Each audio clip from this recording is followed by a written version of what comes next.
What's up, everybody? What's going on? Back again. One thing that I want to really complain about right now is the weather. You know, when you come out to Thailand, you think of paradise, sunshine, beautiful sunsets, all of that good stuff. But it's the monsoon season here. I would avoid coming here during this time. One of the advantages of coming during rainy season would be that there are less people on the island, less traffic. Also, if you go to the gyms, it would be less crowded compared to, let's say, high season. But you got to deal with the weather. You got to deal with riding your motorbike.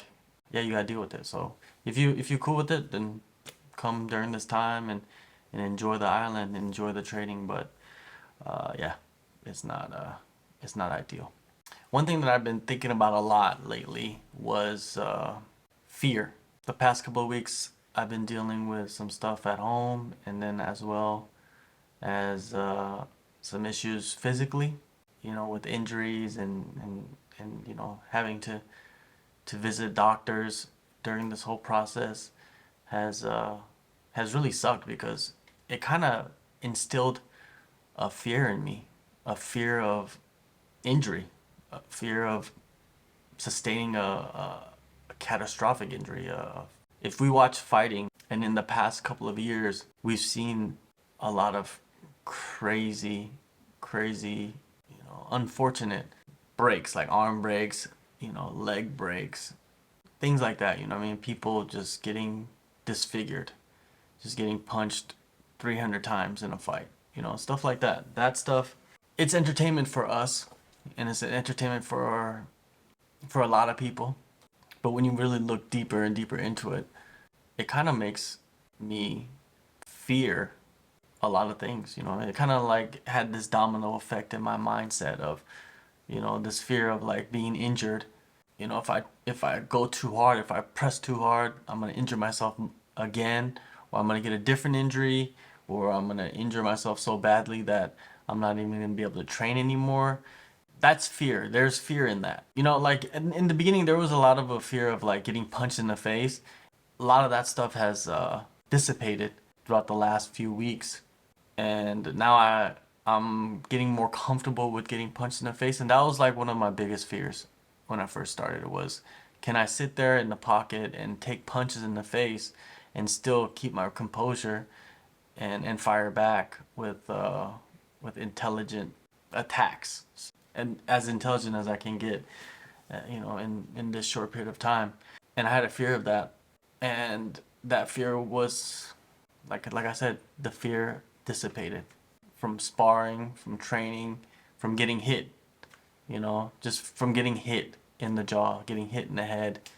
You start to figure that if your training partners understand like what you're trying to accomplish in your training, in your sparring, then they're not gonna be a major threat to injuring you. But there's times where you're in there, you're training, and there's a round of sparring, and there's no time to tell the other person that you're just a beginner. You're not really a fighter. There's no time for that. So you just start sparring, and that can lead to injuries. And I had a fear of that too. I mean, the fear of the unknown, the fear of like going up to somebody that I don't know and asking them to spar, but then you find out during the sparring session that this person is out to hurt you. And there's people out there, man. It's a reality. There's people out there going to sparring to hurt people. I think it's there. I've seen it in other gyms. I haven't seen it here, but I've seen guys here even go a little too hard. You and your sparring partner have to have an understanding of how hard you guys are going to go. Are you guys going to go 80%? Are you guys going to go 50%? In just a regular sparring day, nobody should be getting hurt.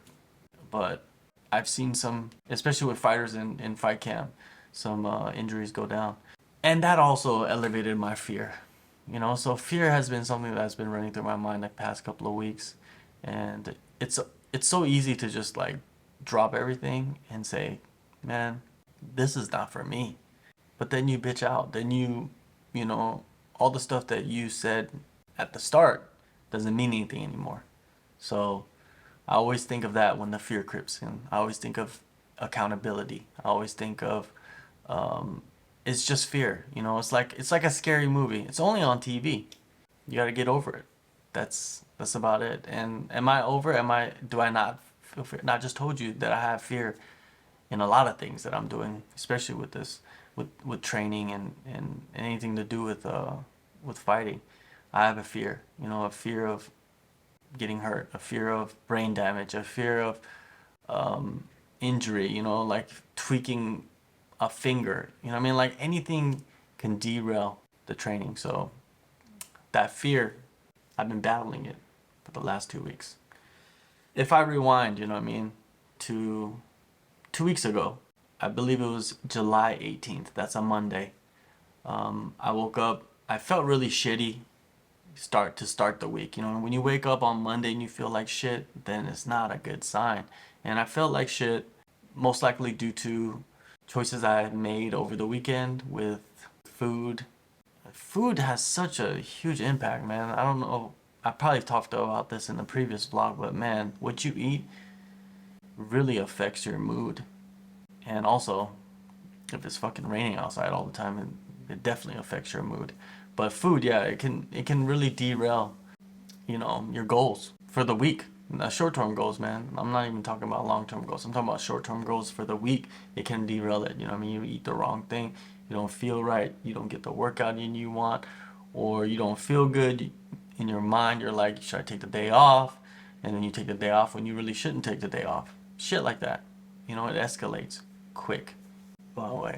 I was supposed to go to grappling class, but I just didn't feel good and skipped grappling class and basically took the rest of the day off and just more focused on my MMA work, right? Just for the website and everything. Monday, I felt like shit. And that's the weird thing. Monday, I felt like shit. Tuesday, I wake up. I feel okay. I go work out. Tuesday and Wednesday were probably two of the best days of training I've had so far.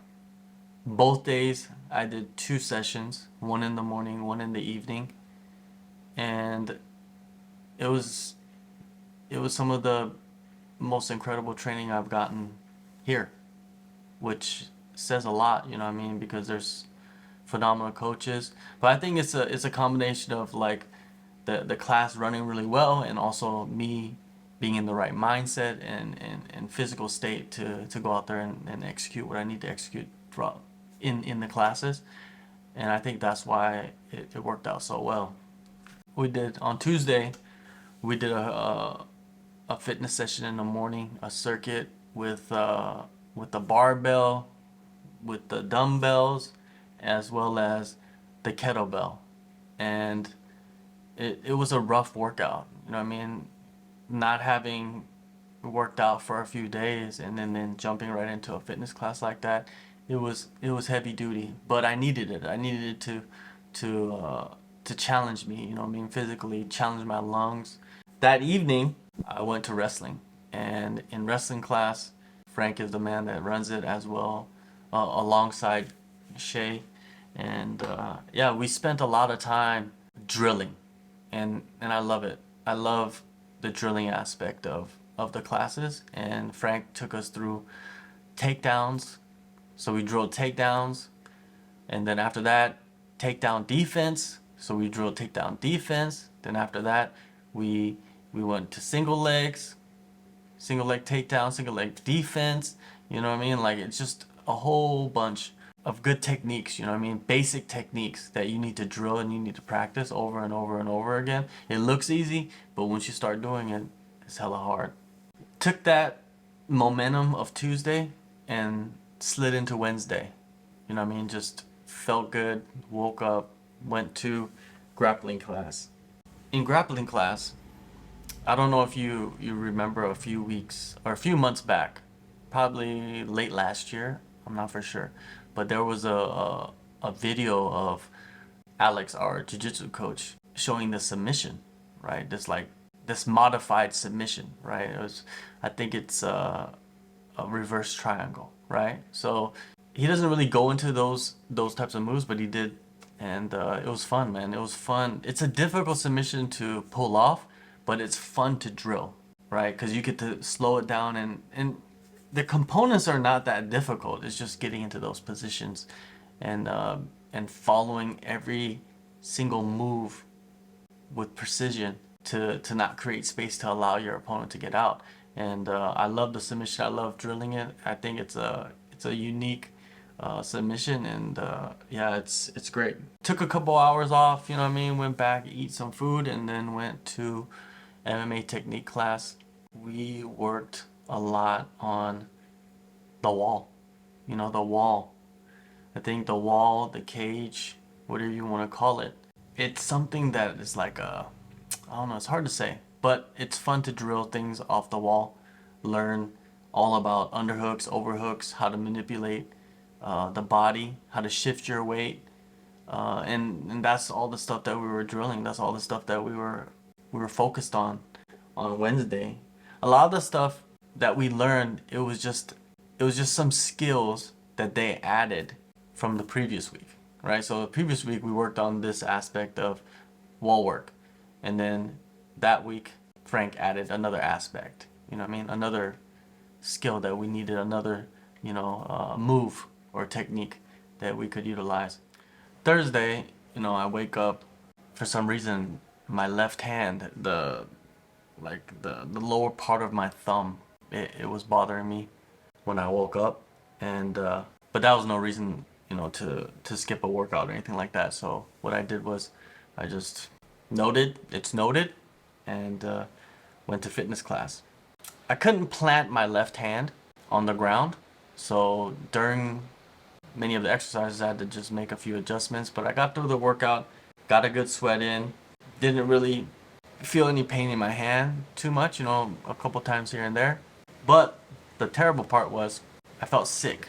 My stomach was not feeling normal. You know what I mean? Like you get that creepy, like unsettling feeling in your stomach. That's what I was getting, and it just didn't go away. You know what I mean? And it kicked in like in the middle of the workout. So after the workout, I just went back and laid down and chilled out. And took the rest of the day off. You know what I mean? It just didn't feel good. The stomach bug, it continued to the next day. It continued to Friday. And when I woke up, I felt it instantly. You know what I mean? My stomach feeling uneasy. So I just did some work at home and then went to my mid session with Frank. Since George is gone cornering at UFC 277, Frank was kind enough to hold pads for me and give me some pointers.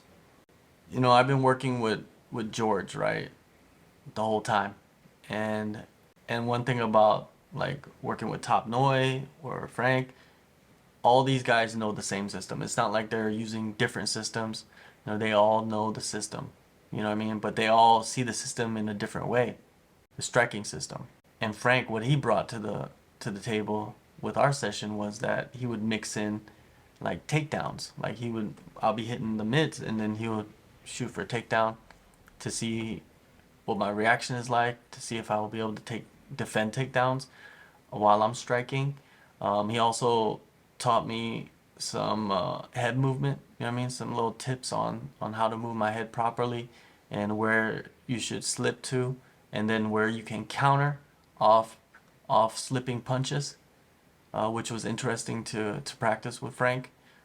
He also was explaining to me how leg kicks, especially calf kicks or inside leg kicks, can be used not to really cause damage, but as a distraction. And a lot of footwork, a lot of like commands that I have to follow, which is related to footwork and movement. Striking is something, man, it's fun, but it's so frustrating and difficult, but fun at the same time. And so that was that first week, zoom by, and then we jump into last week. So last week, Monday, started out really good. Woke up, went to grappling class, and Alex wasn't there.